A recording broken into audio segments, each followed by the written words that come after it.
Hello and welcome to the Manchester is Red podcast. My name is Steven Railston. I'm your host today. I'm recording on a Monday morning after Manchester United drew 2-2 with Tottenham Hotspur at Old Trafford. In this podcast, we're going to get into that game, look at what went right, what went wrong, look at some transfer bits a bit later on, and we'll also have some audio from Sir Jim Ratcliffe's chat with journalists at Old Trafford, which was just before the game. So stay tuned for that because it should be quite interesting. I'm joined by Samuel Luckhurst. And Samuel, how are you? I'm very well, thank you. It was a bit of a crowd in there, probably too crowded. I think there were five on the same on the payroll of the same organisation. There were some faces in there that you rarely see at Old Trafford. It was a veritable who's who of journalists in the press conference room. We'll get into the game, Samuel. As I said, 2-2 in the end. United took the lead twice in the first half. Spurs equalised immediately after half time. I felt a bit deflated after that second half. Did you feel the same in the press box? I don't know if deflated is the right word. You're impartial when you're in the press box and doing your job. I think if you're a United supporter, you should be disappointed. If you're a Tottenham supporter, you'd probably be a little bit disappointed as well not to have taken 3 points, because I do think United were there for the taking in the second half. They didn't have an attempt on target in the second half whatsoever. If Spurs, I think Tottenham had 11 players missing, and I'd argue at least 4, maybe 5 of them are first teamers. They had almost their entire front six was their starting front six was missing yesterday. And they were still recognisably Tottenham under Ange Postecoglou, the way they conducted themselves, the way they played. I thought they were very good at 1-0 down. They didn't beat about the bush in terms of getting an equaliser in the second half. And I found Postecoglou had a good line when he spoke to Tottenham's in-house media after the West Ham defeat last month, I think it was, and he said, we've got to get away from this forced positivity post-match, and it feels like that's become the theme of United's season, forced positivity, because although they scored 2 good goals, this was a missed opportunity. Tottenham were pretty damn depleted. Both teams had 2 goalkeepers on their bench, but when United went 1-0 up 3 minutes in, I just thought, well, maybe they can take this game away from Tottenham quite quickly and have a really uplifting win, as we discussed last week. They needed a fillip going into February, but I think I can't remember the exact tally again now in terms of how long they've been ahead in games at Old Trafford in the league this season, but it's only just ahead of 2 hours. I think maybe 136 minutes, something like that. And that was a problem again yesterday. They weren't in the lead for long enough. And when they were 1-0 up, Tottenham were by far and away the better side. When the first equaliser came along, it had been coming. And as swift as Spurs were in scoring in the second half, come the end of the game, you certainly would not have begrudged them getting the win. But it was a strange second half, because the first half was very entertaining, as it often is between United and Spurs, but the second half did meander, and it would have been a travesty had McTominay put that late chance between the posts rather than over the crossbar. And history really should have repeated itself there, him being thrown on in a game where United had very, very little control, and him salvaging a win from it. And again, had it gone in, it would have been although it would have been a hell of an ending, it would have been another game where I think a lot of people would have felt, well, it seems to have papered over the cracks again, because United's lack of control is really risible, particularly under a coach who was brought in to implement a style where it's controlling, it's proactive. I feel the intent of having 2 technicians in midfield starting was to play on the front foot, and they didn't play in that manner whatsoever. And it was telling that one of those midfielders was hooked before the hour mark. When you just look at there are far too many stats in football these days anyway, but they're irrelevant stats. One is attempts on target. United had 2 yesterday, so on one hand you could say they were very clinical, on the other hand you could say, and I think the wider point is, 2 attempts on target at home against Tottenham, a depleted Tottenham, is pretty dire. And also 36% possession of the ball at home against Tottenham is pretty desperate as well. I can't imagine that's ever happened for United against Tottenham since those records began and those stats started coming into football, they've faced far better Tottenham teams in recent years under Pochettino and maybe not so much Conte or Mourinho, but they've had a few good games against Spurs when Pochettino was the coach, and I don't think that they'd have ever had a possession stat as low as 36%. And the irony is this is happening under a coach who is obviously, he's Dutch, so immediately you think treasuring the ball, retaining possession, being proactive in possession. And United were recognisable for all the wrong reasons in that sense, and Tottenham were recognisable for all the right reasons. I mean, they had all these players missing, and yet they still played in a way that is very recognisably Spurs under Postecoglou. And he's a coach who's been there for 6 months, and Ten Hag is a coach who's been at United for 18 months. I felt deflated because the first half was so positive. It was an entertaining game, both sides contributing to that. In the second half, I think the tempo dropped a bit, and then Spurs just kind of dominated proceedings, had a lot of the ball. They probably should have won. Obviously, a draw in the end. They'll feel a bit annoyed at that, but I guess a point at Old Trafford can never really be sniffed at. You've discussed the lack of control in midfield there, Samuel. I think that's a key point. We've seen it all season. We suggested it would be the right thing to bring Christian Eriksen into the midfield. That's what happened. He started alongside Kobbie Mainoo and Bruno Fernandes, but it was just easily bypassed, wasn't it? There was an absolute lack of control. Spurs found it really easy to dominate. And why is that happening? Because you look man for man talent on the pitch. You can't sit there and say Tottenham had a better side and more quality on the pitch. You've discussed how many absentees they've had. They've got players injured, key players. Son, for example, he's at the Asia Cup. 2 players at the Africa Cup of Nations as well. So we've talked about United's injury crisis this season. Pardon me, and we've said results have been bad because they've been missing key players, and that's been a huge element and basically an excuse. But Spurs have just came to Old Trafford, being the much better side without their best players. Yeah, see, I've never cited the injuries as an excuse for United's form this season. It's obviously context. There's some mitigation from time to time, but I think the one who's been playing that card whilst saying I'm not using it as an excuse is obviously Ten Hag, but it just doesn't wash when, as you said, and it's not just Tottenham. There are a lot of teams that have had quite a fair amount of injury toll to contend with this season, because clearly, the ridiculous decision to have a Winter World Cup and to have a World Cup in Qatar has had a detrimental effect on players' fitness and conditioning.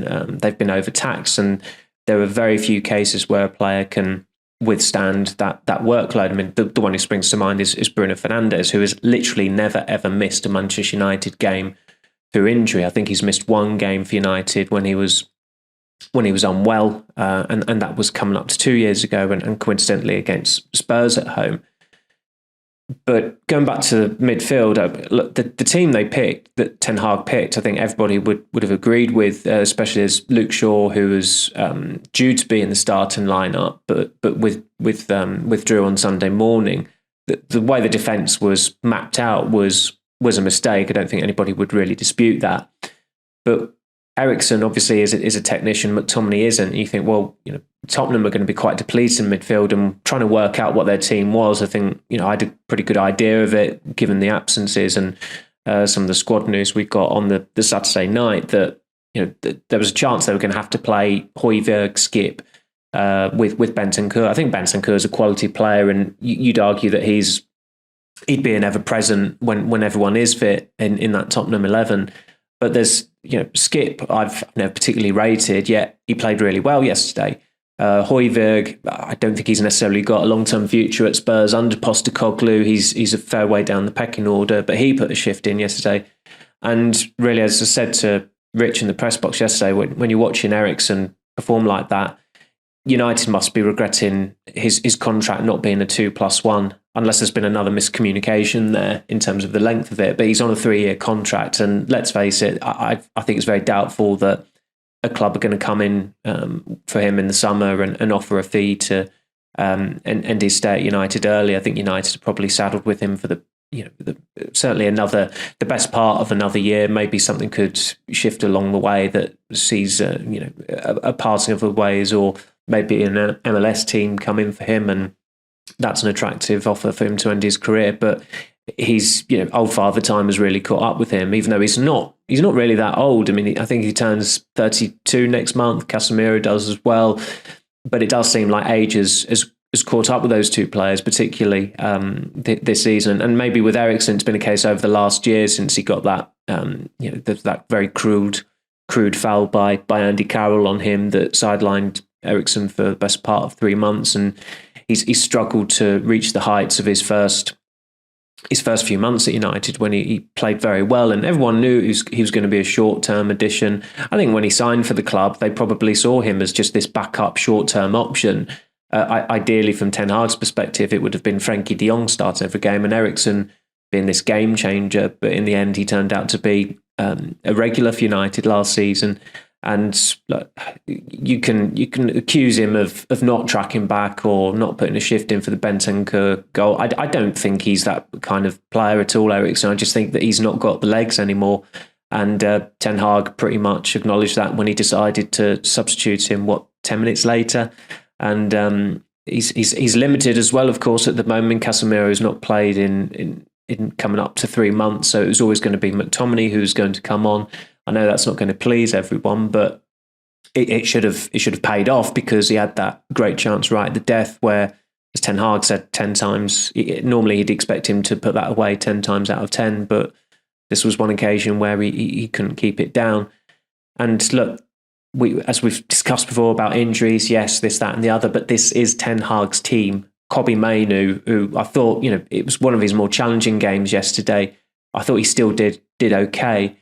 He needs more help from someone like Eriksen, who first played in the Premier League more than a decade ago. He spent most of his career in the Premier League. You've got to expect more from those players. Casemiro's coming on Ten Hag's watch, but he's become injury prone this season. Nobody's going to be coming away from that game yesterday saying United really missed Sofyan Amrabat. He's another one of Ten Hag's signings. Nobody's coming away from games saying that United are really missing the impetus that Mason Mount brings, because they haven't missed him. But again, he's another one of Ten Hag's signings.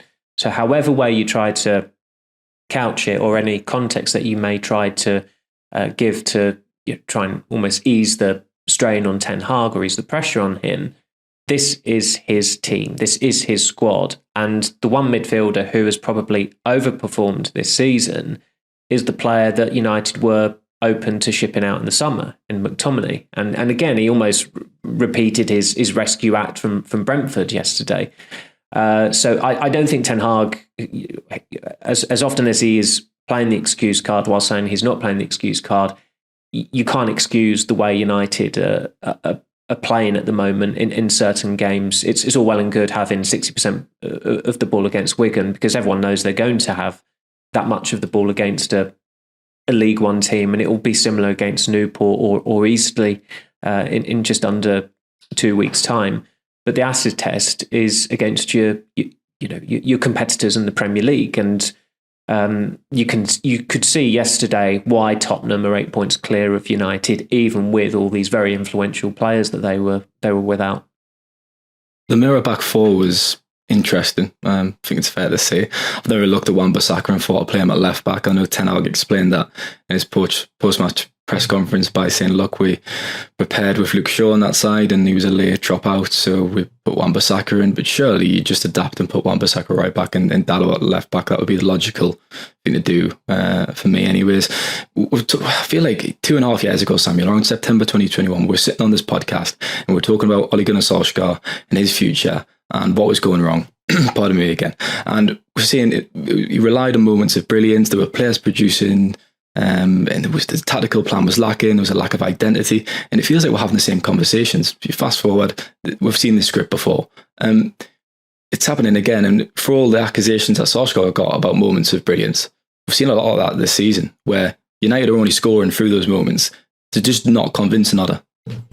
No, it's a very relevant point. It actually cropped up in my match piece yesterday. I think I wrote that there was tactically unsophisticated and one-dimensional as they were under Solskjaer. And what was noticeable in the first half was that there were two or three occasions where they exposed Tottenham, and it was through direct, quite probing passes from Fernandes. Come the second half, Tottenham had got wise to it, and when when Fernandes was trying it again, they were swamping him, and they'd learned their lesson, and that's good management. You get them in for the second half, and you clearly tell them one way that they can improve their performance for the next 45 minutes.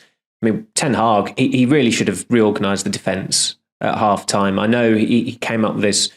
I asked him the question about Wan-Bissaka playing at left back, and he thought it would have been too much of a reorganisation to not only put Wan-Bissaka in the team, but put him on the right side and Dalot on the left. And I just thought, well, it's a bit of a cop-out, because there is a game in recent memory where Wan-Bissaka started at right back and Dalot at left back. I mean, Newcastle away, it's not a great example given how badly it went, but that is an example of those players playing those positions. And Dalot is a right back who is quite, Samuel, they play those positions all the time. I know, that's Dalot's very versatile. He plays at left back all the time. Exactly. His breakout performance for Porto was at left back at Anfield nearly 6 years ago. I completely agree. Ten Hag offered context, fair enough. Does that really, do people really think that that's a legitimate excuse for playing Wan-Bissaka there? No, I think he looked quite discombobulated. I mean, he's not an adventurous player anyway, and he's certainly a player that United really do need to be considering getting a fee for in the summer for a number of reasons. FFP, but also improving the squad, because they could do with a better fullback, a better right back. But he looked even more reticent yesterday. There was the time when he got the ball, and I think he was just inside the United half after they'd botched another corner. And I thought, he's going to go back to the keeper here. And he didn't need to go back to the keeper if he was quick-witted enough, but he wasn't quick-witted enough. And the ball, of course, went back to Onana.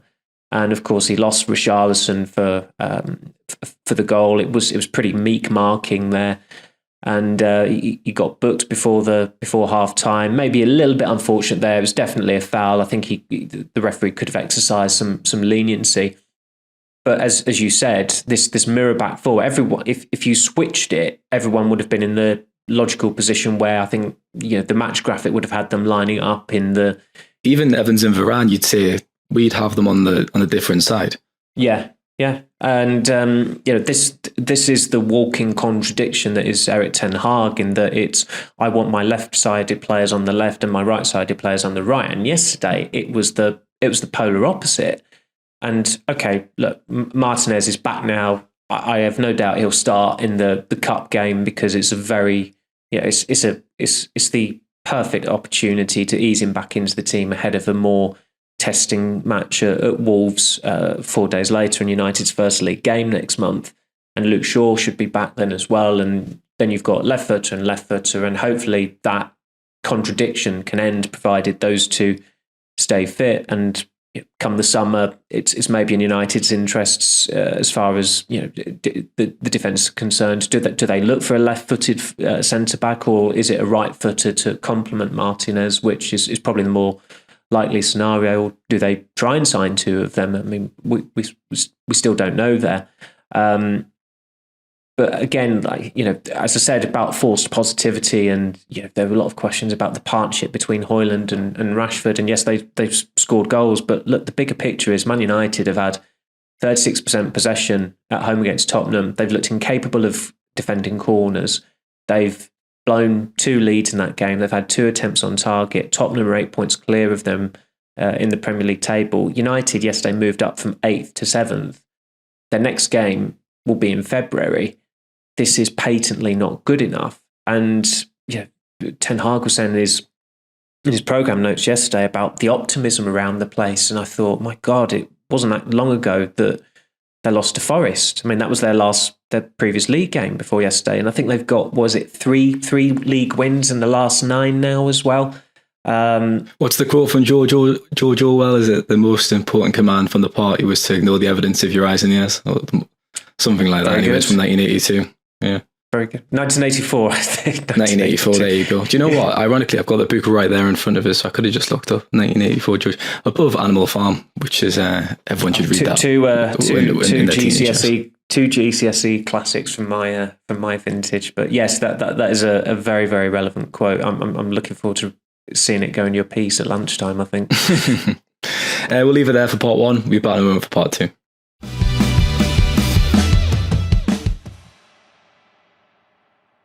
No one covers Manchester United quite like the Manchester Evening News, and through our MUFC Pro app, you can support our journalism and become part of our United community, getting the best experience ad-free, pop-up free and distraction-free as well, giving you the best news and interviews, great features and much more. Now is the perfect time to subscribe, as we've just launched a special New Year offer which includes MEN Premium for just £12 for 12 months. Download the app and get started today.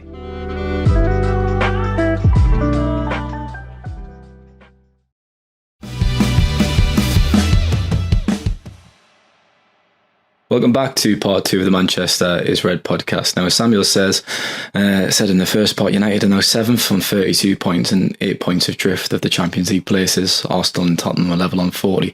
I think it's probably time to have a frank discussion about Ten Hag then, Samuel. I mean, we've kind of just got into it there in the first part, but the two reasons for defending Ten Hag this season and the poor results have been the ownership. It's been the same. The Glazers have still been at the club, and making a change hasn't made much sense when that situation is the same. Obviously, now Sir Jim Ratcliffe is coming in, assuming control of football operations, so that has changed. And also, I mean, you kind of played it down in the first part, but the injury crisis, I feel supporters have been quite sympathetic, and they feel when everyone was available, results should improve. Now, everyone kind of is available, or there will be very soon. Casemiro and Martinez are back on the bench. You've got Harry Maguire, Mason Mount, etc. coming back in the next few weeks.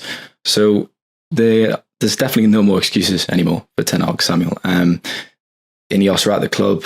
They're going to take stock of the situation, and it's going to be a very interesting next few months as far as his future is concerned, because it does feel like now he had a fantastic first year, but it feels like he's fighting for his future. There are no two ways about it. I think he is. I think he's got to make an impression over the next 4 months. You only have to look at recent or not too recent examples of new investment, new owners going into football clubs, and what happens not too long after they come in is that there's a change of manager. It's the case with Fenway Sports Group with when they went in at Liverpool. I think Roy Hodgson was turfed out after 2 or 3 months. Obviously, with Clear Lake Capital and Chelsea, Thomas Tuchel was gone quite early into last season. I think he only lasted 7 games into last season. The Abu Dhabi takeover of Manchester City, Mark Hughes had a little bit longer, but he was still sacked about, I think it must have been about 15 months after that takeover was completed. So it's not a coincidence this happens when new faces come in and take ownership and take control of a football club, and of course Ineos are going to be in control of football operations. They do tend to like to have someone in as manager who is fully aligned with them and is also their choice. And it was, I think, when we spoke very briefly to Ratcliffe yesterday, we asked him certain questions and he answered some. He was quite bashful. I think he was also a little bit, excited, but trying to contain it until until Ineos granted the regulatory approval.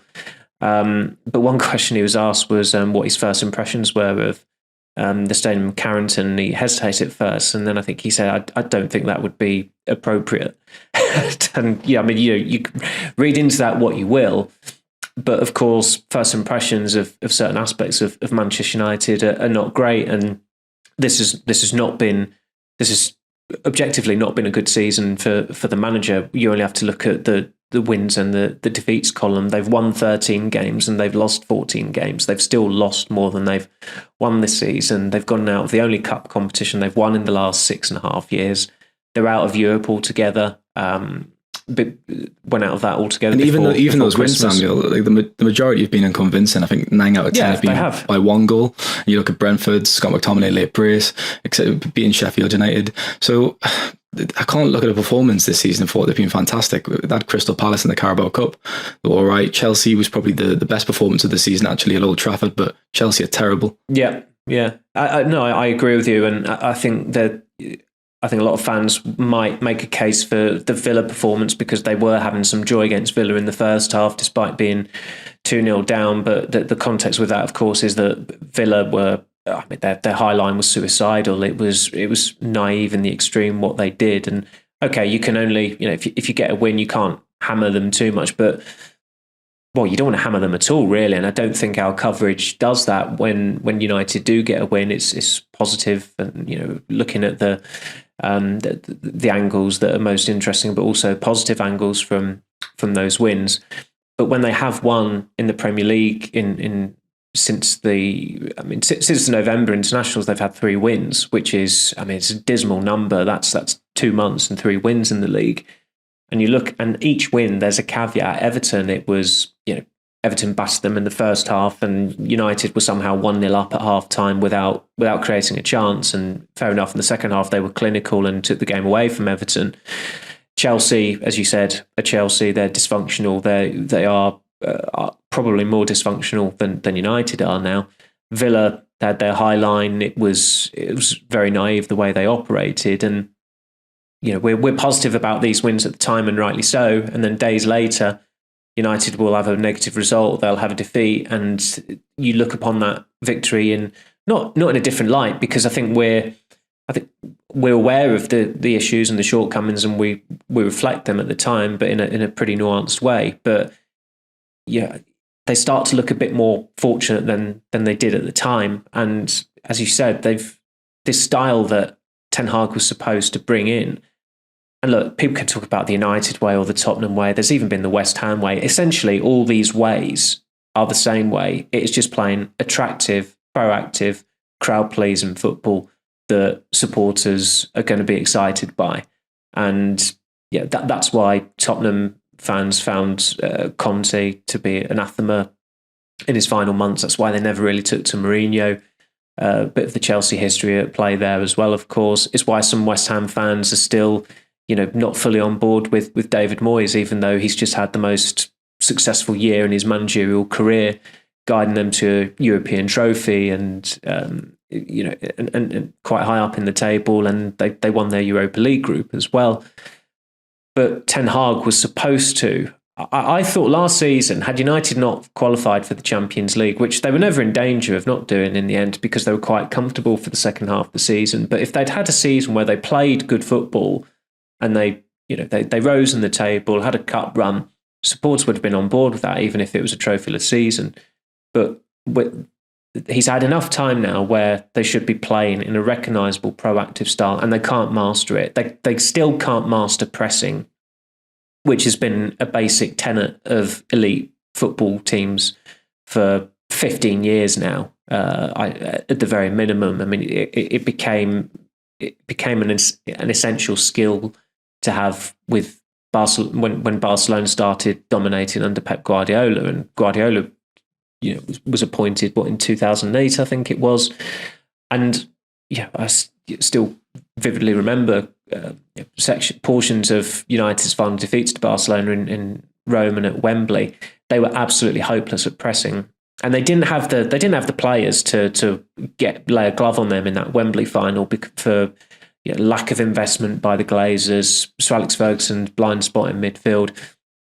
But here we are, nearly 13 years on from that final, and United know that they've not really advanced much as a pressing team at all. And they've got 1 or 2 players who can do it, like Fernandes or Rasmus Højlund, but there's a reason why. It doesn't matter if a few players can do it. You need to press as a team. It's a collective unit, isn't it? That's the problem. Yeah. Ralf Rangnick gave up on it after 2 or 3 games because he realised that the players weren't. He couldn't program the players to do it. And I was never one of these punters who thought, Ronaldo scores a lot of goals, but he doesn't press. Like he's one guy who had a work rate, who scored lots of goals, and he was in his mid-30s. So the rest of the team should be, complimenting him.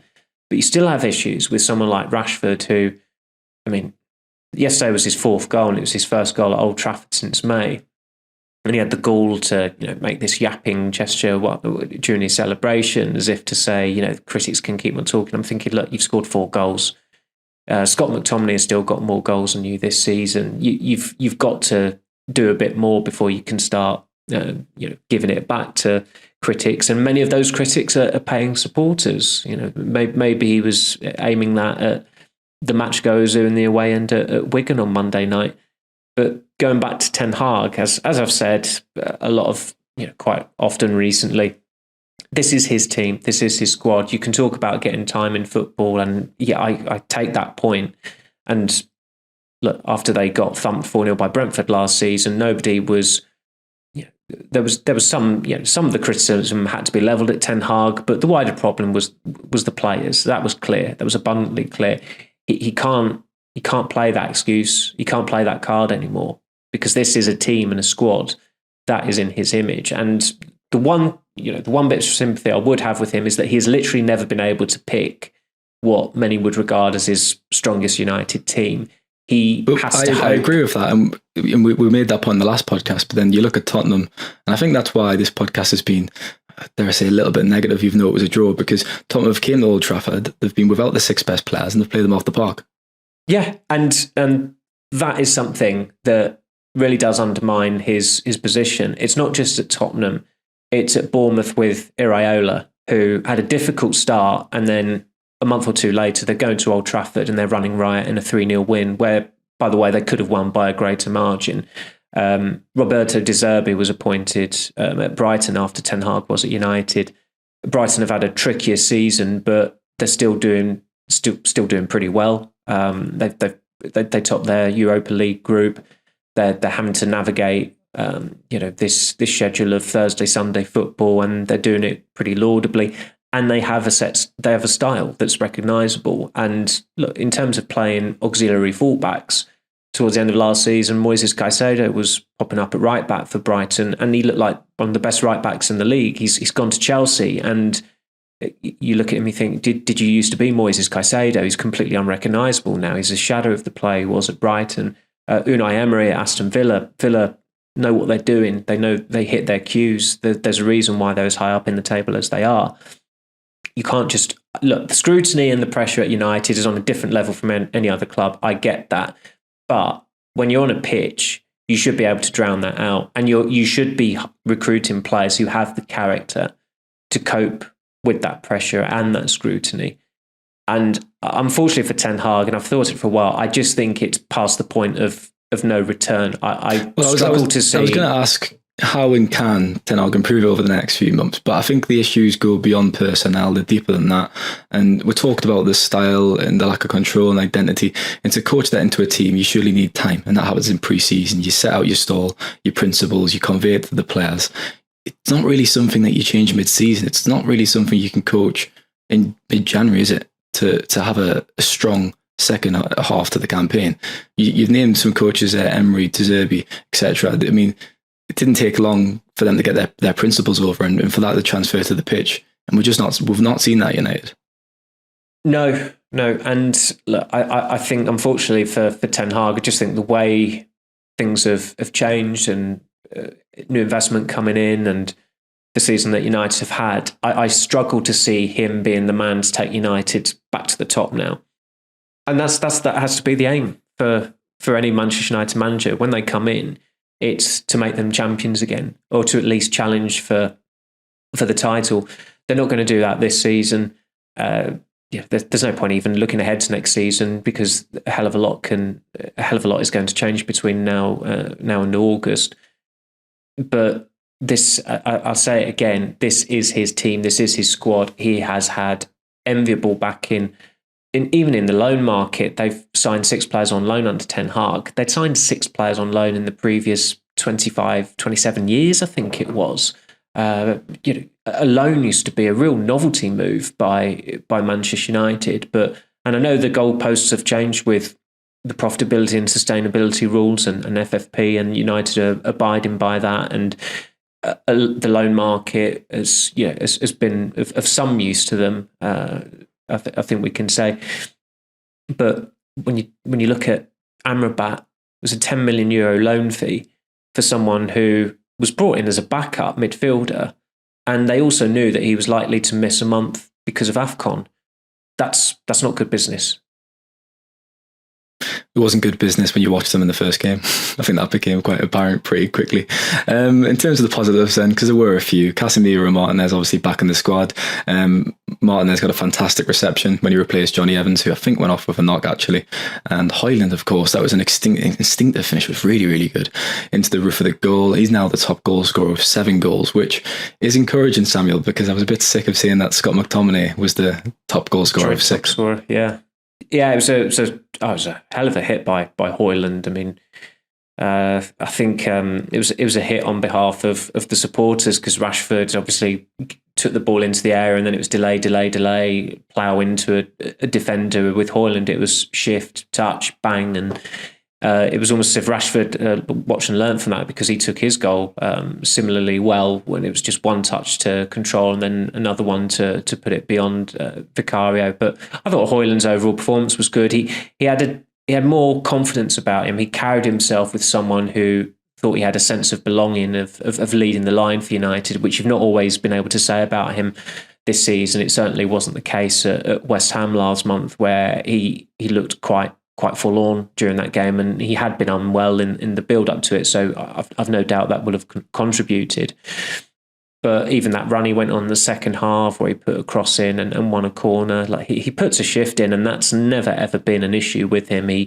He tries his heart out. He's committed. He offers energy. He is a focal point. There's a reason, like at Forest last month when he wasn't there, it was, despite his poor goal scoring record in the Premier League, it was a blow, because United didn't have another striker to put up top. And if Anthony Marshall was fit and at Forest, it probably would have been an even greater blow, because it would have meant that Anthony Marshall was starting up top. So I think everyone was pleased for Højlund when he scored that goal against Villa, and they would have been pleased for him again yesterday. And the quality of those goals is something, where you see the potential there. And again, United, they had to have a proven goal scorer. They had to sign a proven goal scorer in the summer. It's all well and good getting a potential one in, but you had to have a proven one as well. But if they're committed to Højlund, clearly that they will need another goal scorer in the summer. There's no two ways about that. But there are glimpses where you do see the potential there for someone who can come up with 20 league goals in a season. The strike against Villa was very instinctive, but he connected with it beautifully, and it was well out of Martinez's reach. That one yesterday, I mean, it was a thumping hit. If you had 3 keepers in goal there, they won't get into that. It was just absolutely perfect, the execution of it. It was a complete bolt from the blue. But he needed that. I mean, I think that's 2 league games running now that he's scored in, because he was missing for the Forest game. So that will do him a power of good. And United have to hope that he maintains that for the run-in, because the pressure is only going to become more intense. There's going to be more scrutiny. February is a huge, huge month, as well, as we've discussed already. And he's warming up for it pretty nicely. That's, as I said, that's 2 league games running that he scored in. They were good goals as well. He scored even in the Champions League this season. I think the manner of some of those goals was impressive for a variety of reasons. That the second goal against Galatasaray was a really singular finish. The anticipation, following up on Garnacho's saved shot in Copenhagen, making the right run.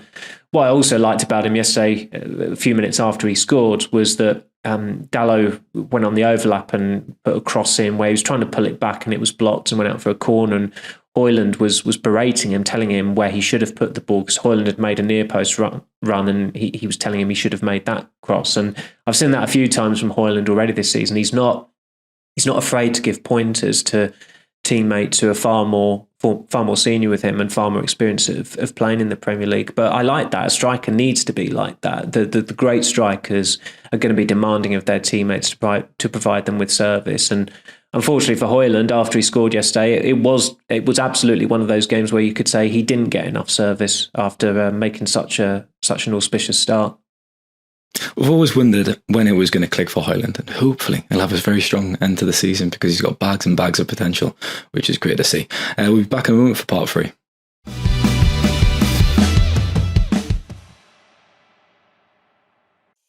we're launching a brand new bite-sized midweek audio-only podcast, bringing you the latest happenings from Old Trafford in a much more informal format, covering topical news, online gossip, transfers and personal tales as a roundup of everything you might have missed surrounding Manchester United. Join host Tyrone Marshall and myself, Rich Fay, as we go inside the club, separating the fact from the fiction and giving you an edge on your mates down the pub.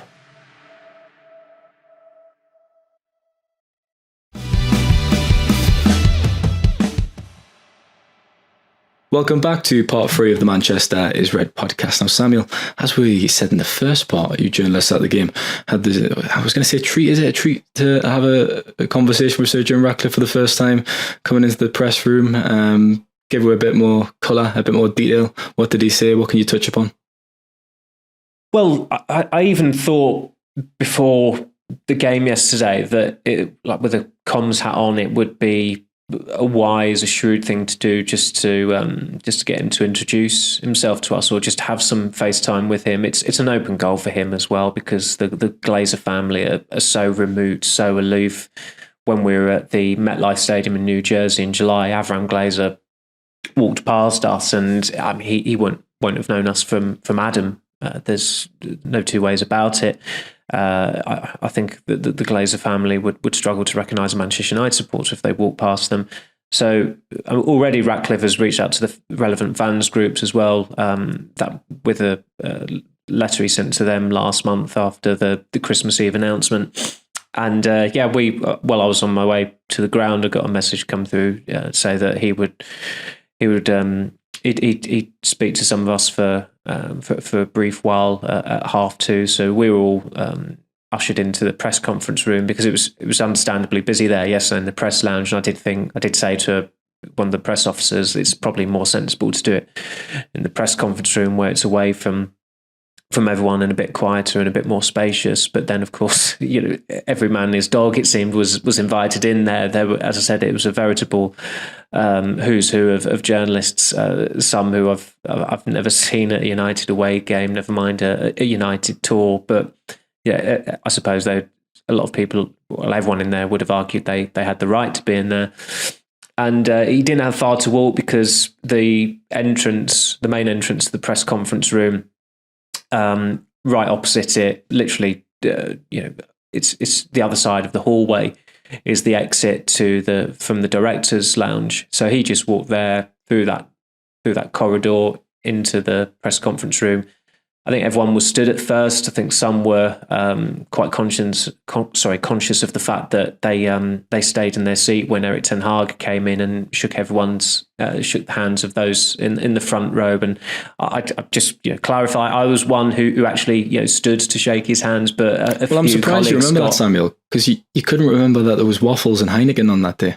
Remember the other podcast when I told you that? So yeah, I know. I missed out on that. I think the best I got was a bacon roll that morning, which I wasn't too sorry about at all. But I don't think some colleagues can ever forget that the stick they got for not standing to greet the new Manchester United manager. But in the end, Ratcliffe came in. He didn't work the room. He didn't press the flesh. He just stood on that dais where the table is for press conferences. He stood. Hands in his pockets, but when he showed himself, he gave quite a bashful hello.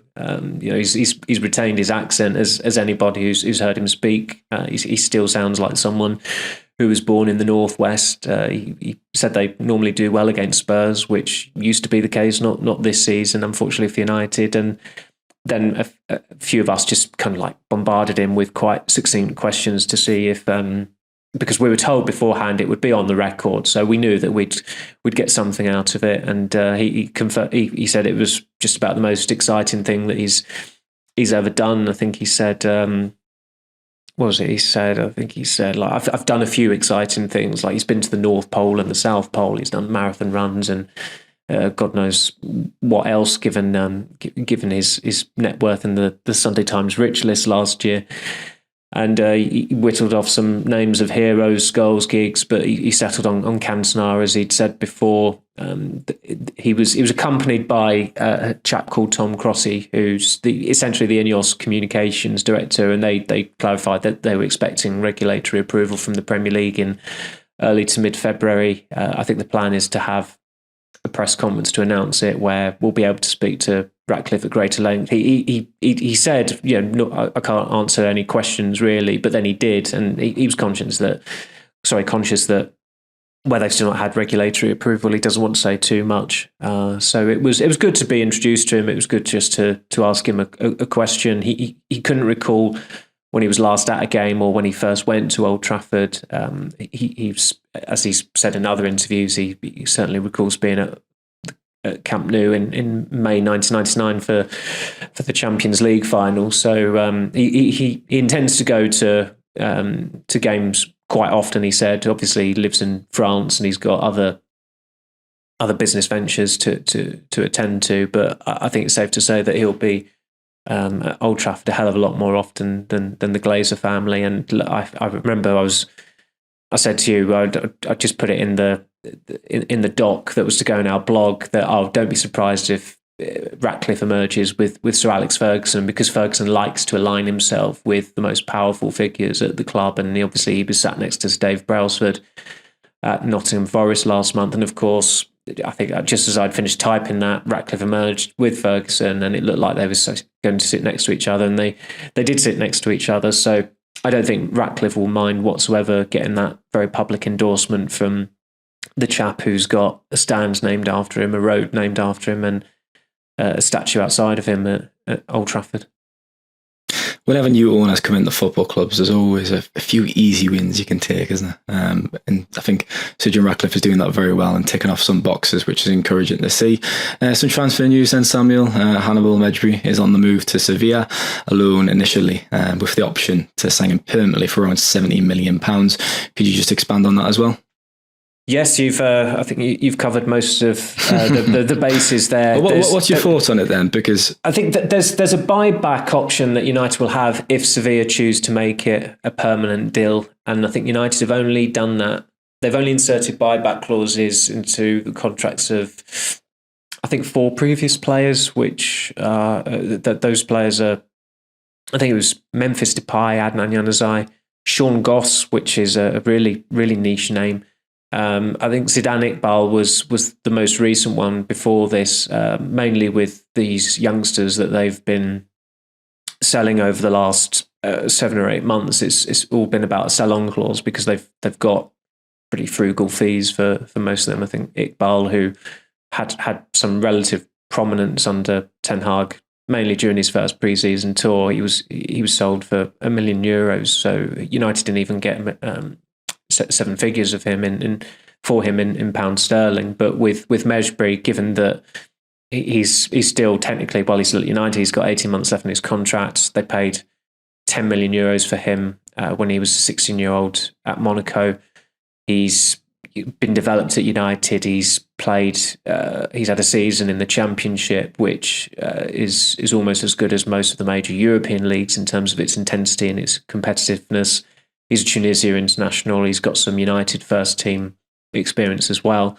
They had to be making or looking to make a profit on that. And again, I think that's a deal that's in everyone's interest that Mejbri does well there, because he's not got the pathway to the first team when he's had opportunities this season. Well, he had a mini breakthrough in September, didn't he? Really, when he started at Turf Moor, clocked up those amazing running stats. Started again, was it against Crystal Palace? I think so. He started consecutive games for the first time in his United career, and then Ten Hag actually singled him out in a press conference and kind of used him as an example and said, "Look, if young players want to progress, look at Hannibal. Look what he's done."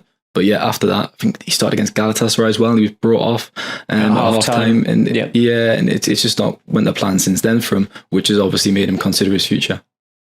No, and I did think during that Burnley game where he really did put himself about, and as you said, the running stats were impressive. But this is his problem. He is a very good footballer when he doesn't have the ball.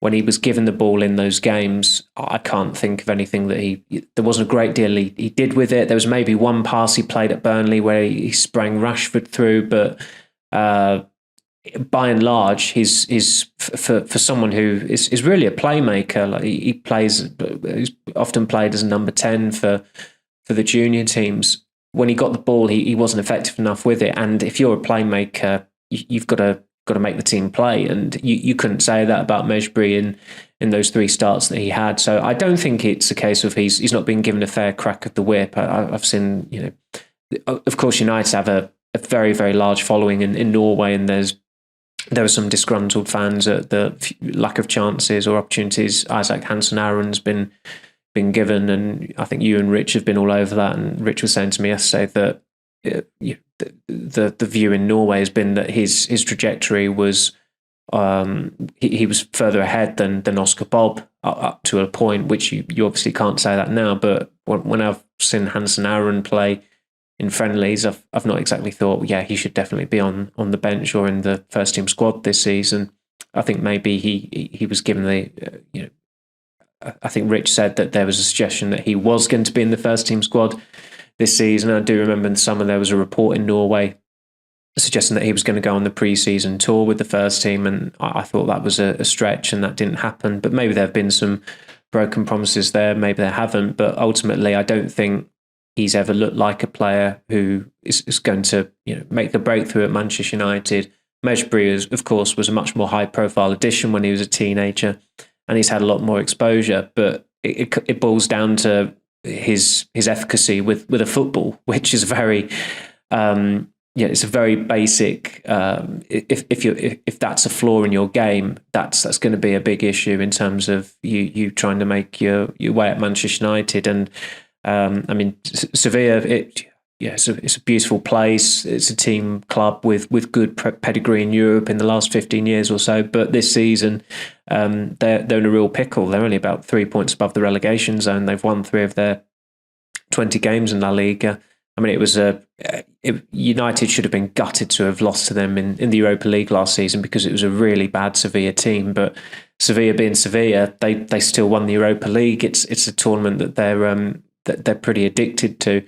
But I don't think they've even dropped into that this season, having gone out of the Champions League. So that's the dire state they're in. I think they're on their 3rd different manager as well this season. So it's become quite a dysfunctional club, having for a number of years been a model club with a highly regarded director of football or sporting director, whatever Monchi's title was there, and the success they had in the Europa League as well. But it's still a good move for Mejbri. But given that he's going there on loan initially, I always think that if you're a young player at United and you're looking, certainly if you're in your 20s, if you want to head abroad on loan, you might as well go there permanently, because you're warming up to play in a different culture, different environment, a different league. If he was looking to get a loan in the Premier League, you'd have thought maybe there's a chance that he'll go back to United and stay at United. But I think it's come to a natural conclusion now for him. And if United can get 17 million for him, that's actually pretty good going. Everton obviously had an interest in Hannibal as well, and I was chatting to one of our colleagues at the Liverpool Echo about him, and I basically said what you've just summarised, saying he needs to add goals and assists in the final third, and that's the next challenge for Hannibal, isn't it? The area of his game that needs to improve the most. Another transfer then that's it's about to go through, Alvaro Fernandez, coming back from Granada with a view to joining Benfica on loan.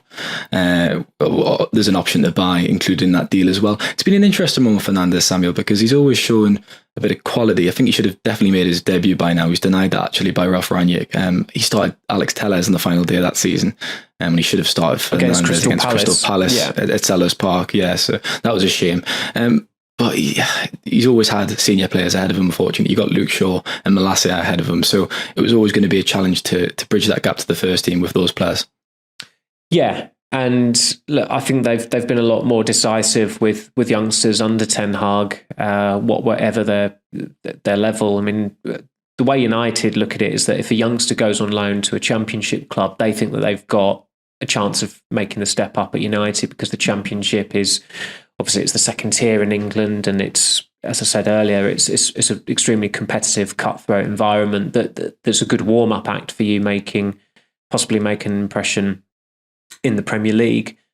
But United have quite decisively decided, with Hannibal Mejbri, Ten Mengi, Ethan Laird, Alvaro Fernandez as well, given that he did very well at Preston last season, that there's not going to be a pathway for them at the club, and then it's in everyone's interest to move them on and to try and obtain a fee for them. So yeah, it's, it doesn't feel that long ago at all that Fernandes and Mark Gerardo arrived in Manchester with their masks on at the height of COVID. Well, same summer as Garnacho though, wasn't it, as well? 2020. Yeah, it was that summer. So United will look at it and think, 1 out of 3 of them making it into the first team isn't bad going. And I think there was probably more fanfare around Gerardo and Fernandes because they were coming from Barcelona and Real Madrid, whereas Garnacho was coming from Atletico Madrid, who of course, very big club, but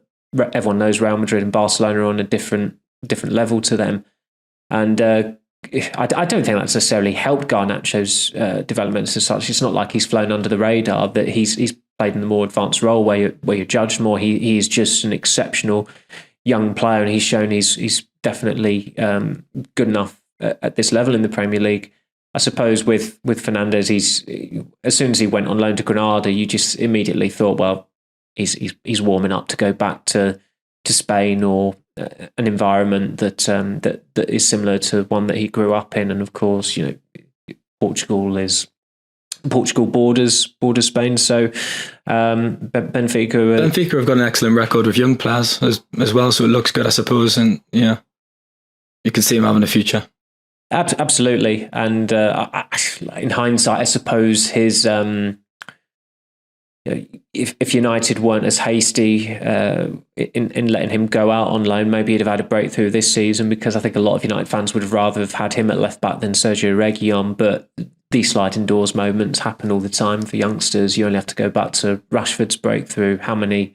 Will Keane got injured a few days beforehand. Ashley Fletcher was out on loan at Barnsley. If Ashley Fletcher is not on loan at Barnsley, he probably starts up front against Midtjylland and maybe scores 2 goals, and maybe he's still a Manchester United player, and maybe he's an England international rather than someone who was one of the was on the cast list of Sunderland till I die. So it's these things happen so often, but ultimately I think United are going about it in the right way with youngsters and being more decisive in just selling them, because there were times when some of them were just really outstaying their welcomes, and the goalkeeping department was particularly bloated, and there were certain youngsters getting new contracts. I mean, I was surprised by the length of Joe Hugel's contract, going up to 2026. But in the main, they have been more proactive at using the academy as a cash cow, which you've got to do, because look, the majority of them are not going to go into the first team squad. It's impossible when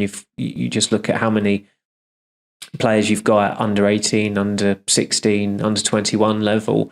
You've got to use it as a cash cow, as Manchester City have done with players who were never ever going to play for the first team. I think United's academy, it's still got that clout. It's produced some brilliant players for the first team and for other clubs, and they've got to maximise that as much as possible, given the profitability and sustainability rules that clubs are having to abide by now. Well, the main objective is to obviously get players to the first team, but I don't think people actually realise or appreciate how many players are in United's academy, come through and then go on to have careers throughout the football system. I mean, even in League One, League Two, up in SPL at the moment, you've got obviously Will Fish on loan, and Dylan Levitt, that's his name was eluding us there, but Dylan Levitt's up at Hibs. So you see these players and they play for the under-21s, and they might not be good enough for United, but to have a career is still a fantastic achievement, because at the end of the day, Samuel, I've saw me and you at 5-a-side, and we're not getting to that level, unfortunately. No. The only privilege we'll have, hopefully again, is the press game in May. That could be your debut if you're not at a Bruce Springsteen concert or gallivanting in Poland or wherever. Tickets doubled this year, so up to like £250 or something for Springsteen. So I'm not going. So I should be there. It sounds like he's a white collar man now rather than a blue collar man. Unfortunately, well, me and my dad joked about that actually, for being such a working class supporter, etc., from that area of America. And his songs and what they mean, he shouldn't be charging people that much. He really shouldn't. Anyways, thank you very much, Samuel. Thanks for your time. Thank you, Stephen, again, as always. And thanks to the listeners, me and Samuel will be back on Friday. But if you want a bit more from the Manchester is Red podcast, Tyrone Marshall and Rich Fay will be back on Wednesday for the new show. So see you then and have a great week. Bye. Good morning, Manchester United fans. I've got something very special on my computer screen behind me. We have got exclusive access to the interview that Jim Ratcliffe had with journalists yesterday at Old Trafford ahead of the Tottenham Hotspur game. And I'm going to add the audio to the end of this video. Just be aware, it's quite a low quality recording, so I've had to enhance it. So you might find that the audio is a little bit bitty, a bit poppy, but I'm going to enhance it a bit more. I'm going to boost the audio levels just so you can hear exactly what Jim Ratcliffe said when he spoke to journalists yesterday at Old Trafford. I haven't seen or heard this recording anywhere else. So as far as I'm aware, it's an exclusive recording. So it could be a first look, could be a first listen to what Jim Ratcliffe has to say as an owner or soon-to-be owner of Manchester United. But it's really fascinating, really interesting how he's so open with journalists. And hopefully, unlike the current ownership, we'll have a lot more exposure to the owner as and when time goes on. So check it out. And don't forget, there'll be a Manchester is Red podcast talking a lot more in depth about this and reviewing the Spurs game this afternoon with Samuel Luckhurst and Steven Railston. Hello. Well, I'm here to say nothing really. It's the first match for me since we sort of got there, if you like. I'm very excited to be here, but I say I can't answer any questions really. I don't think that would be appropriate, honestly. Yeah, we're going to have a big match. We normally do well against Spurs. I'm happy we did well again. Have you spoken to Erik or the players at all? Sorry? Have you spoken to Erik or the players at all? No. I think when we get all of... I mean, I've met Erik, obviously, but it would sort of be inappropriate, really, I think, until it's all been formalised. How long is the journey, do you think, until it will be formalised? Beg pardon? How long do you think it will be until it's formalised now? I think it's 4 or 5 weeks. Early Feb. Early to mid-Feb, we think. Yeah, hopefully. Fingers crossed. Yeah. Sorry. We hope they don't find anything dodgy in CV. I mean, is this as... You're a North West boy. Is this as exciting as anything you've ever done? Correct. Yes. I've done a few exciting things, but this... Well, I understand that, but I mean, that's the... This caps it all, but there's no question about it. When were you last here for a game? When did you last come to Old Trafford for a game? Well, 3 years ago. Can you say how long Last couple of seasons. how long have you sort of harboured ambitions? How what? How long have you harboured ambitions to be involved in some capacity in the Walker? A few years. We've taken a few terms, as you know. Yeah. Along the road, but these things quite can do, isn't it? What turned out well in the end. How often do you plan to come to games? I'll come on because I can't come all the time because I've got a few other things to manage. So I'll come quite a lot, I would think. I can't do all of them. What do you see as the biggest challenge here? I know that there's a lot to do, but I think we're getting into I think the future there. That's sort of, we haven't really spent much time here. right. What have your first impressions been First impressions? of Carrington and here? Yeah, I don't think it would be appropriate. Good question. You can give me a hard time in about 3 or 4 weeks. I'll ask you a hard... Then I'll do my best to answer them. I'll ask a hard-hitting one now then. Who are your favourite players growing No, up? I can't get shot. Skills. Erik was probably my biggest hero. When did you first come here? When what? When did you first come here? Do you remember your first day? I was a kid. Quite young. 10 or something like that. But I don't remember. So Jim, A long time ago when I was 10. 60 years ago. So Jim, you're allowed to have some influence over the January window under the terms of the owners and directors test, but not execution. Is that happening now? Can't comment on that one. I think should have been that one. Deal this, guys. We're going to do this properly when we complete. Jim's very keen to go with you guys, so we know how important you are, and hopefully we'll treat you that way. So we'll keep this flow going. in the meantime, just to say hello. I better escape now because the questions are getting more difficult. Scott Grimshaw. Thank you very much. Thank you.